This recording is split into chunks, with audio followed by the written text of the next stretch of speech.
Olá, graça e paz. Estamos aqui mais uma vez para fazer o nosso estudo do livro. Estamos seguindo aqui e vivendo a plenitude do amor ao Senhor. O autor é Luciano Subirá. Nós finalizamos o capítulo 6, né? O vídeo anterior foi um vídeo que deu erro quando chegava em 15 minutos. E aí eu repostei, né, para ver se funcionava e deu certo, tá? O último vídeo, se vocês seguirem aí, vai estar só uma correção, tá bom? Mas nós estamos mesmo no estudo do capítulo 7, voltar ao primeiro amor. Que top! Estou muito feliz de falar desse tema.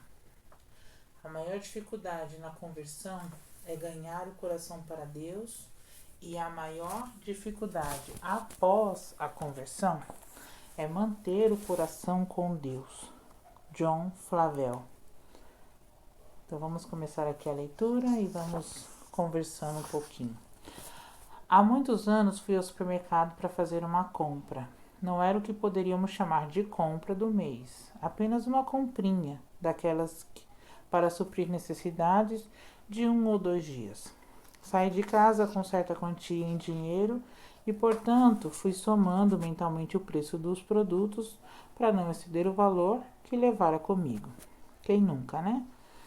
Depois que as mercadorias passaram pela caixa, sobrou um pequeno troco. Não lembro o valor exato, mas eram poucas moedas. Perguntei então se daria para comprar alguns chocolates, porque pensei em levar para minha esposa e meus filhos. Fui informado que tal quantia pagaria 3 unidades de um chocolatinho em forma de bastão. Aceitei e voltei para casa com os pequenos mimos. Quando entreguei aos meus 2 filhos, Israel e Lissa, eles fizeram a maior festa. Achei que também veria empolgação na reação de minha esposa, Kelly, mas em vez disso ela protestou. Que decadência! Levei um susto, tanto com a frase dita, quanto com o olhar de censura que veio a reboque. A carinha de Dom Juan que fiz e o chocolatinho que ofereci não produziram resultado algum na tentativa de agradar minha esposa. Assim sendo, disparei. Do que é que você está falando, mulher? Ela nem sequer titubeou para responder.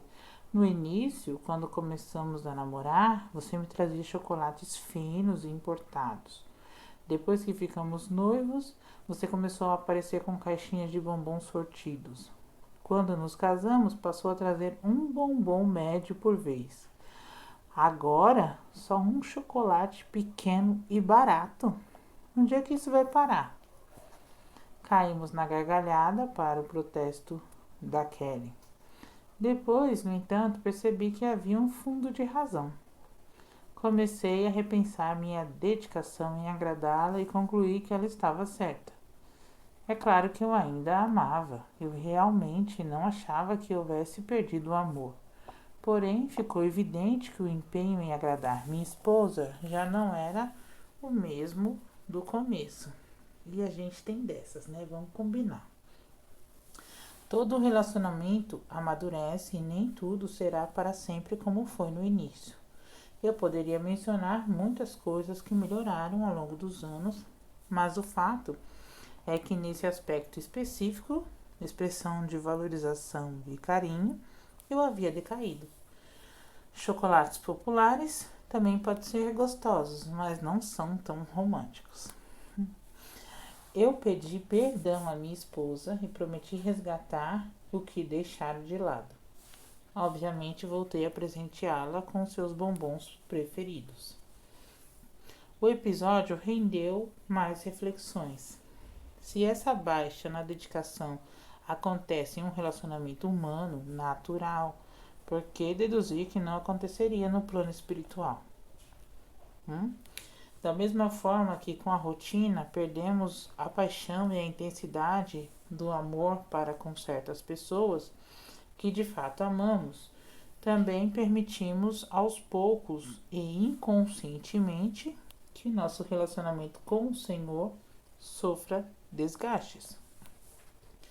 Contudo, o Deus que nos chamou a um relacionamento de amor total não aceita isso. Ele protesta e pede de volta aquilo que se perdeu. E com razão, né? Vamos combinar. Nas visões do Apocalipse, recebidas pelo apóstolo João na ilha de Patmos, o Senhor direcionou algumas mensagens às igrejas de Ásia.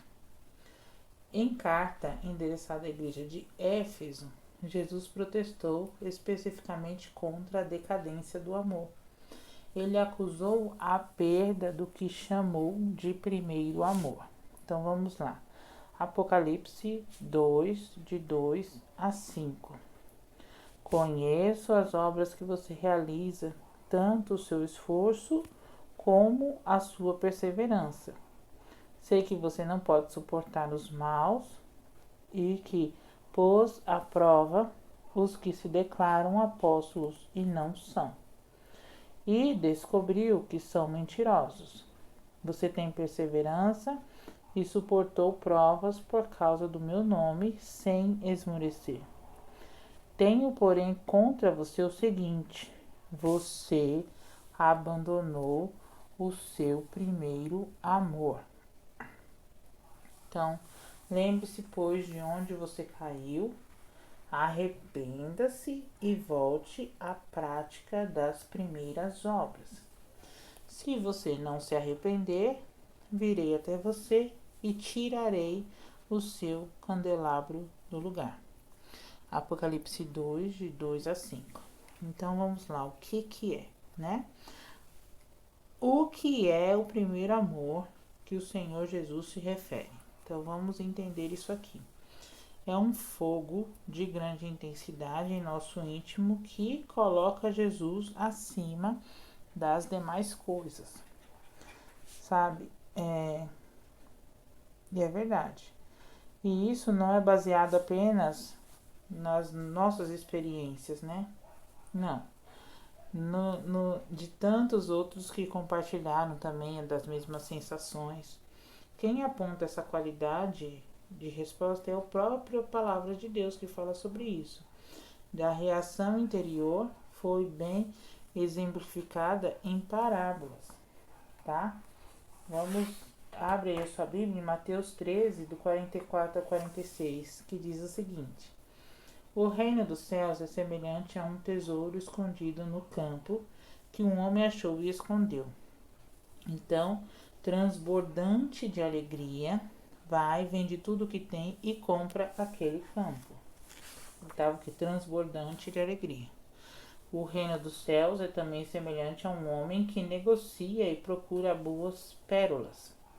Quando encontrou uma pérola de grande valor, ele foi, vendeu tudo o que tinha e comprou a pérola.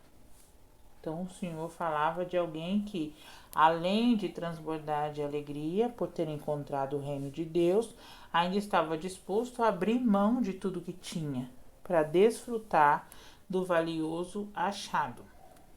Então, são duas características aí evidentes na vida de quem teve um encontro real com Jesus. Quem tem um encontro real com Jesus tem essas experiências. Ele se entrega de uma tal forma, né? Ele se transborda do Espírito Santo. O Espírito Santo vem, enche o coração dele de tanta alegria que não cabe no peito. Não cabe, né? E é algo maravilhoso, assim. E a gente se regozija em tê-lo como maior tesouro, a ponto de abrir mão de tudo. Você quer dizer não para qualquer coisa aqui deste mundo. E é verdade. Quando a gente tem as nossas experiências com Deus, a gente transborda de uma tal forma que nada se compara, nada o que é oferecido aqui neste mundo se compara ao que a gente pode ter na presença do Senhor. E a postura alegre e disposta é marca do primeiro momento do relacionamento com Cristo. A questão é que esse primeiro amor não deveria ser abandonado. Tá? A alegria inicial foi mencionada em outra parábola também, a do semeador.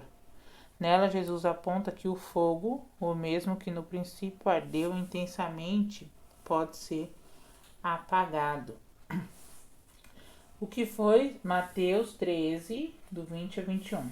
O que foi semeado em solo rochoso, esse é o que ouve a palavra e logo a recebe com alegria. Mas ele não tem raiz em si mesmo, sendo de pouca duração. Quando chega a angústia ou a perseguição por causa da palavra, logo se escandaliza. Então, também tem isso. Às vezes eu tenho a minha primeira experiência e tal, me encho do Senhor, tal, mas logo assim não tem o que? Força, não tem raiz, não. E aí não, eu tô naquela euforia, quando no domingo eu tô eufórica, aceitei Jesus, tal. Quando chega na segunda, terça, quarta, aí começa a desmorecer porque não teve raiz, muitas vezes só sentimento, é só a alma achando linda aquelas palavras, poxa, alguém me ama, e aí eu só trabalho através da alma e não é através da razão. Os dois têm que andar juntos, porque eu preciso entender no meu espírito. Tudo precisa ser no meu espírito, para que eu não esmoreça, para que eu não desista no meio do caminho. O problema por ele mencionado é que alguns crentes permitem, diante de provações, que a alegria e a empolgação esmoreçam. Outros cristãos, em contrapartida, até mesmo encarando as mais duras provações, permanecem transbordantes de regozijo, o que me faz entender que nosso amor a Cristo deveria sobreviver às provas. Eu também entendo assim. Isso tem que estar acima das provas, porque Cristo está acima das provas. Muitas vezes a gente quer colocar o problema acima e acaba até mesmo idolatrando o problema. Só que a gente esquece que o Senhor Jesus é muito maior do que os nossos problemas. E é Ele quem vai dar as soluções, a solução do nosso problema. Vai nos guiar no caminho certo. É Ele que vai fazer todas essas coisas. Então, a nossa alegria e o nosso regozijo junto com o Senhor tem que estar assim, transbordante. Transbordante. É maravilhoso falar de Jesus. É maravilhoso falar com Deus. É maravilhoso viver experiências com o Espírito Santo. É maravilhoso. Entende? E quando a gente coloca isso à frente de todas as outras coisas, de fato, a palavra de Deus fala que quando a gente busca o reino de Deus, as outras coisas serão acrescentadas, né? Que é as coisas lá, que é as nossas necessidades, tá? Não coisas exuberantes, não. As nossas necessidades, elas vão ser atendidas, né? Tudo aquilo que for necessário para mim, para você, o Senhor está disposto a nos atender quando colocamos o reino dele e a justiça dele em primeiro lugar nas nossas vidas. Quer dizer, quando colocamos ele na nossa vida em primeiro lugar, as outras coisas acontecem. Atos 5, 40 e 41 diz assim: Então chamaram os apóstolos e os açoitaram, e ordenando-lhes que não falassem no nome de Jesus, os soltaram. E eles se retiraram do sinédrio, muito alegres por terem sido considerados dignos de sofrer afrontas por esse nome. Já imaginou? Eles foram açoitados, eles apanharam, né? Eles apanharam muito. E aí mandaram que eles não falassem no nome de Jesus mais. Ó, vocês apanharam, chega, não quero mais que vocês falem no nome desse Jesus. E mandaram eles embora. Nessa mandaram eles embora, eles foram, mas eles foram felizes da vida.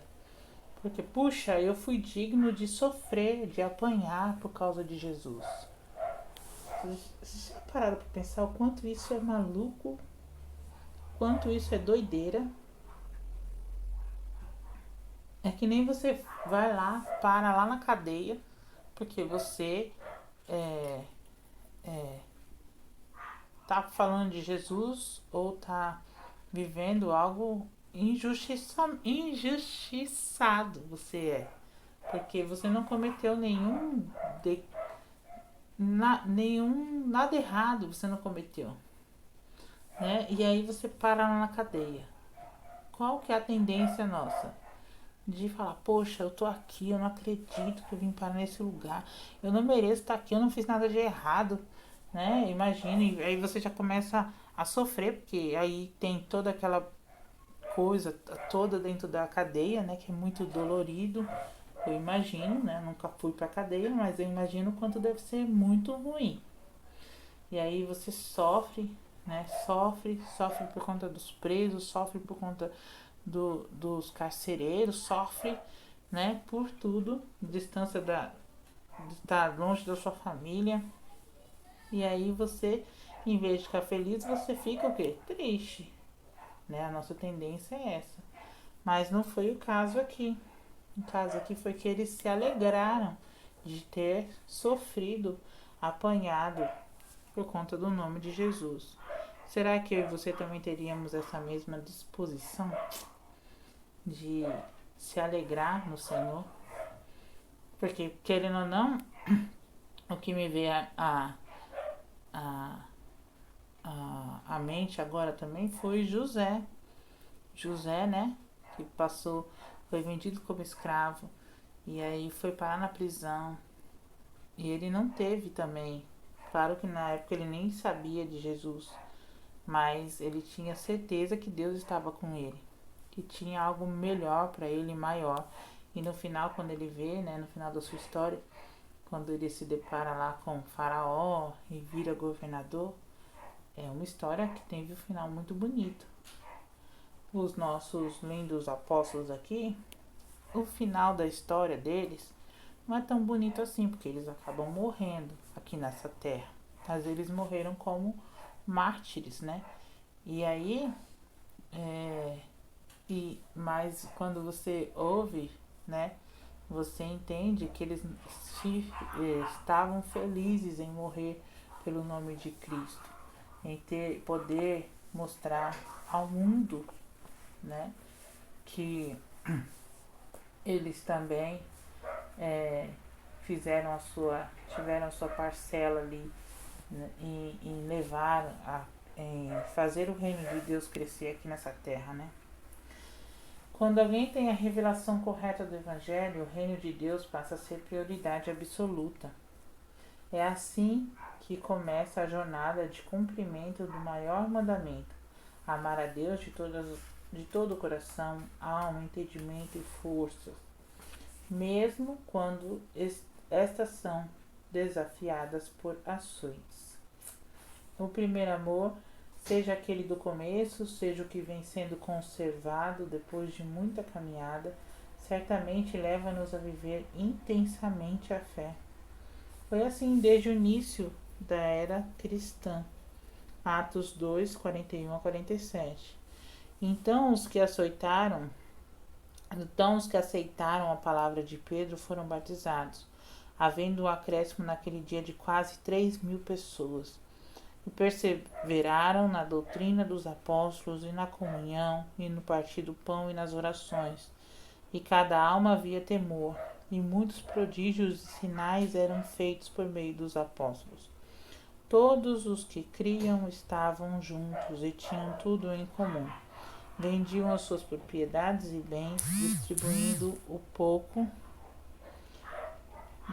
produto entre todos. À medida que alguém tinha necessidade, diariamente perseveravam unânimes no templo, partiam pão de casa em casa e tomavam as suas refeições com alegria e singeleza de coração, louvando a Deus e cantando com simpatia de todo o povo. Enquanto isso, o Senhor lhes acrescentava dia a dia os que iam sendo salvos. Aleluia. O livro de Atos dos Apóstolos revela o que é uma igreja viva, cheia de paixão, fervor, desprendimento financeiro, sabe? Não tinha isso. O que era meu era seu, era tudo nosso, né? O propósito dos relatos mais do que apenas registrar a história, é comunicar-nos uma mensagem. Seguramente o Pai Celeste esperava que a dimensão de entrega dos primeiros crentes pudesse ser partilhada por todos os seus filhos. Muito lindo, né? E era assim que era, o primeiro amor. Atos 4, 32 a 35 nos fala o seguinte: da multidão dos que creram eram um coração e alma. Ninguém considerava exclusivamente sua nenhuma das coisas que possuía. Tudo, porém, lhes era comum. Com grande poder, os apóstolos davam testemunho da ressurreição do Senhor Jesus, e em todos eles havia abundante graça. Não havia nenhum necessitado entre eles, porque os que possuíam terras ou casas, vendendo-as, traziam os valores correspondentes e os depositavam aos pés dos apóstolos. Então se distribuía cada um conforme a sua necessidade. Vendo que era meu, era seu, era tudo nosso. Então esse amor nos leva a buscar intensamente o Senhor. Aliás, vale ressaltar que há um padrão de busca, tá? Que Deus determinou para nós. É quando ele se torna mais importante do que qualquer outra pessoa ou coisa. Esse é o padrão. Não tem outro padrão. Devemos chegar a um ponto um ponto mais alto, né? No anseio por ele, que nada mais importe. Até que nada mais importe. Nada, não precisa nada, né? O ser humano foi criado para buscar a Deus. O ser humano foi criado para revelar a glória de Deus. Esse é o propósito divino e claramente revelado nas Escrituras, tá? Na pregação do apóstolo Paulo em Atenas, ele fez a seguinte afirmação. Olha lá, Atos 17, do 24 a 27. O Deus que fez o mundo e tudo o que nele existe, sendo ele Senhor do céu e da terra, não habita em santuários feitos por mãos humanas, nem é servido por mãos humanas, como se precisasse de alguma coisa, pois ele mesmo é quem a todos dá vida, respiração e tudo mais.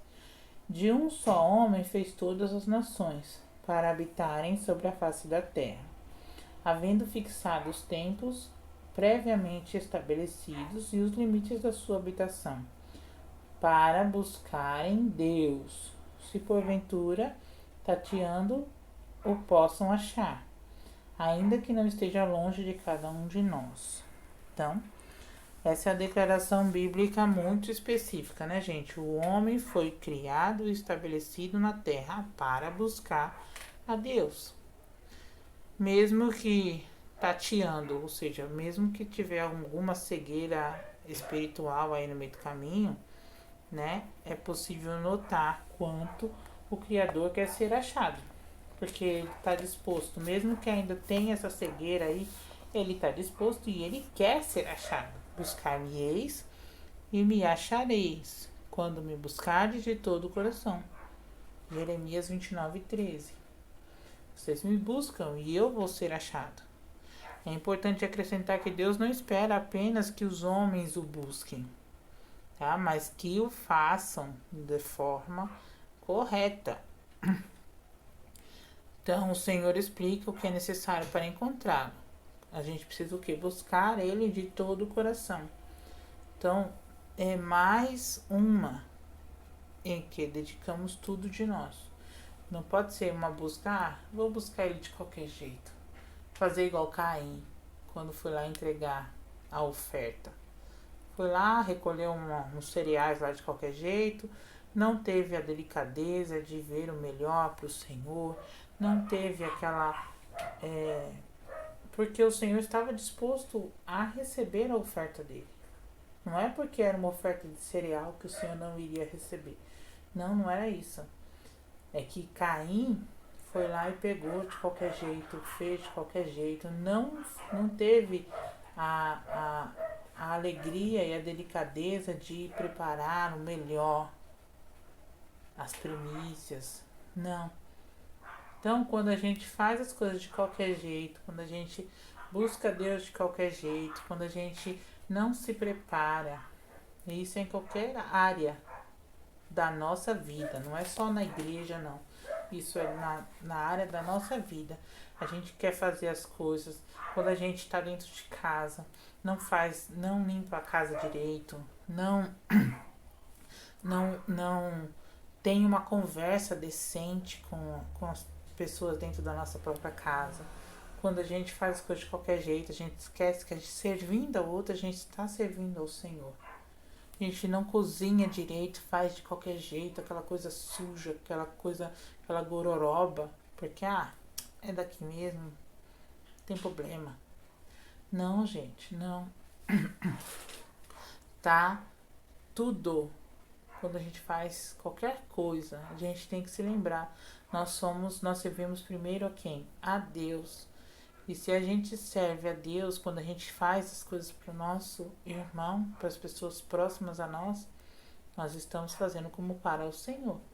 E o seu para o Senhor é de qualquer jeito, com certeza Deus não está recebendo o seu louvor e a sua adoração. Isso é adoração, e adoração é estilo de vida. Nós sempre estamos adorando, mas a quem nós estamos adorando? Isso faz com que nós pensemos, quem que eu estou adorando? Eu estou adorando a mim mesmo, estou adorando a minha família, eu estou adorando os pessoas da TV, da internet, eu estou adorando a Deus. E daí que vai sair as outras coisas, né? No meu trabalho, eu estou fazendo as coisas pensando, lembrando, poxa, é como se fosse para o Senhor. Eu preciso dar o meu melhor. Eu preciso fazer o meu melhor. Eu preciso tratar as pessoas bem. As pessoas têm que ver Cristo na minha vida. Como que elas vão ver Cristo? Hoje mesmo foi muito legal. Uma menina que nem me conhece. Eu não conheço. Hoje que eu fiquei sabendo qual é o nome dela.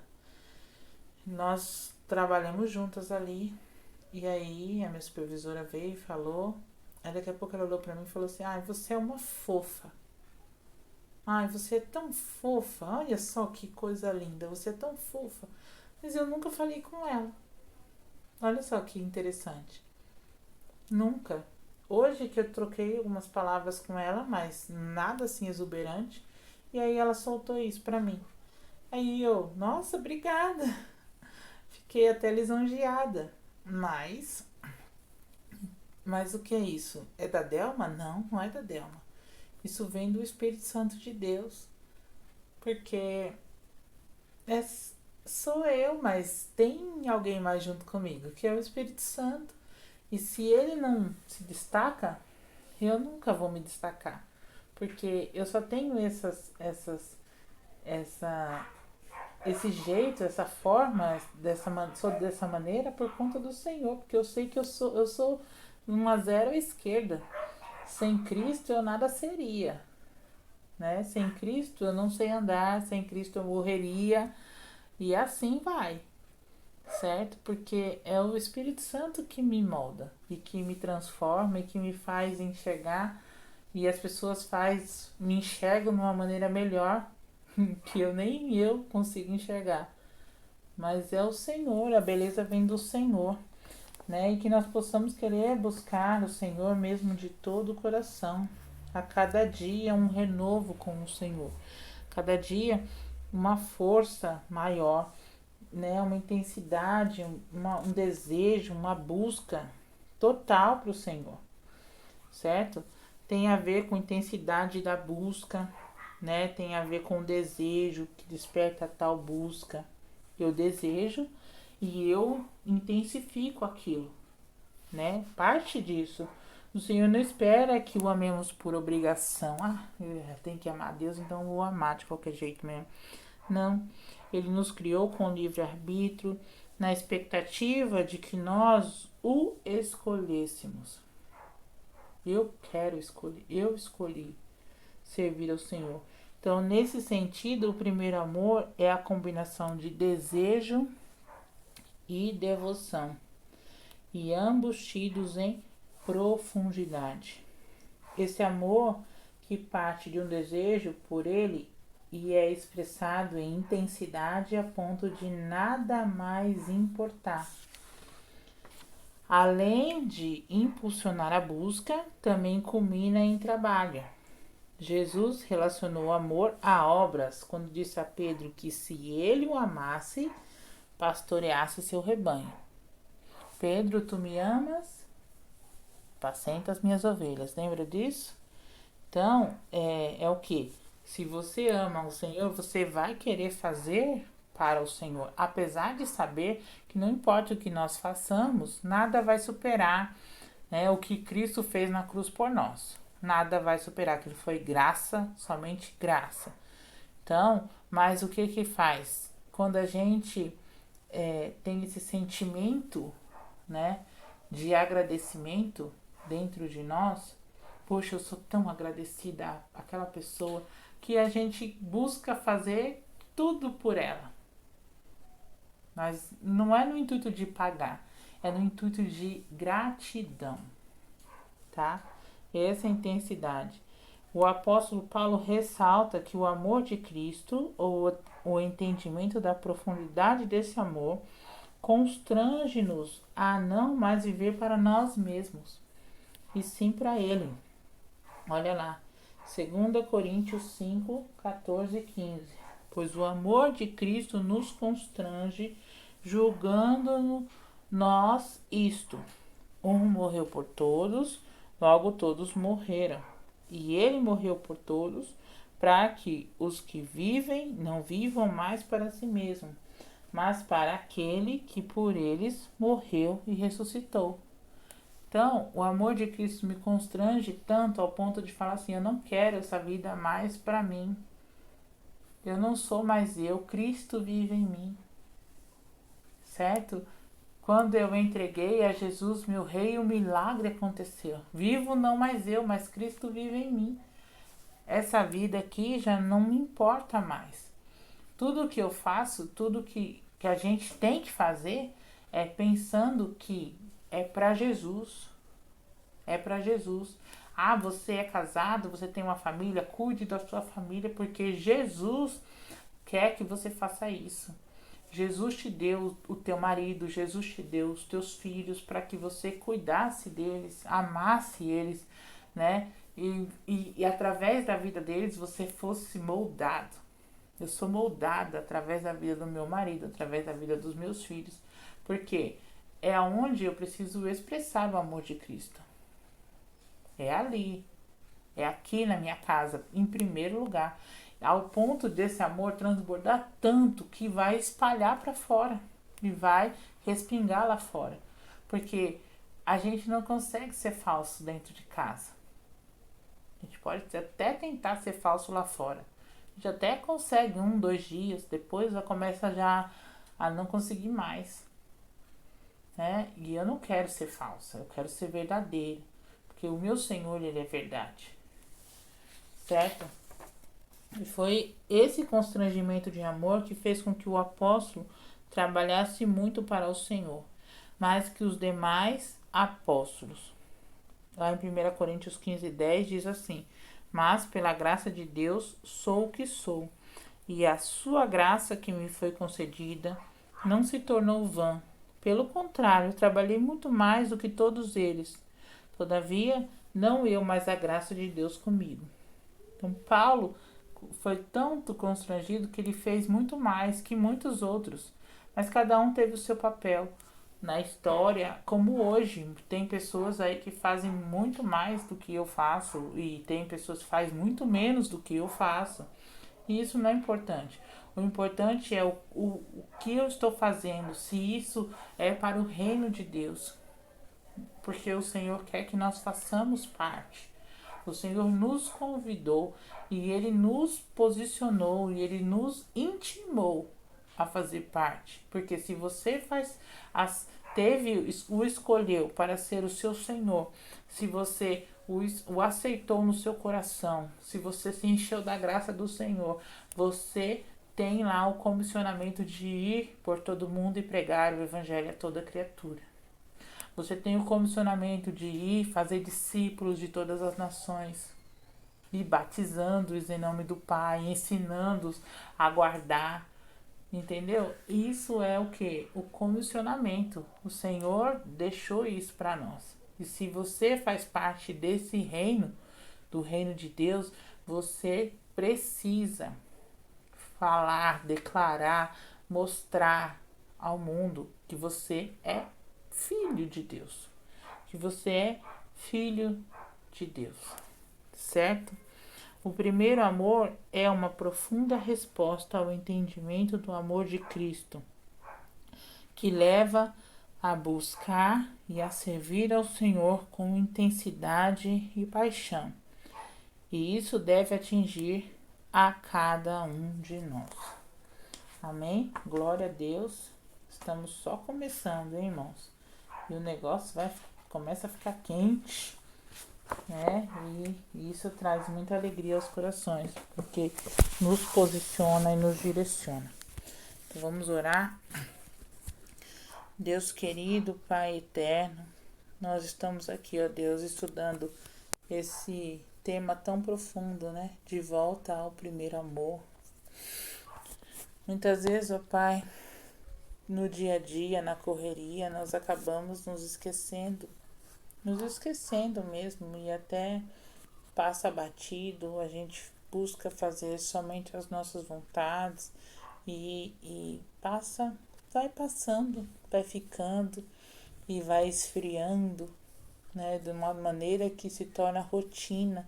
Ir à igreja se torna rotina, orar durante as refeições vai se tornando rotina, fazer as coisas como uma cerimônia, né, onde não tem mais intensidade, profundidade, onde não tem mais nem verdade, porque você está tão habituado a fazer aquilo que você acaba simplesmente fazendo por fazer. Ah, Senhor, nos perdoa porque nós precisamos lembrar das nossas experiências com o Senhor e tentar voltar, ó Pai. Sabemos que às vezes é difícil, né? É complicado dependendo da situação, mas eu sei que para o Senhor não há nada difícil.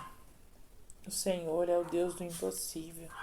E o Espírito Santo que habita em nós, que habita em mim, deseja isso de nós, deseja essa volta, deseja essa intensidade no nosso coração, no nosso espírito.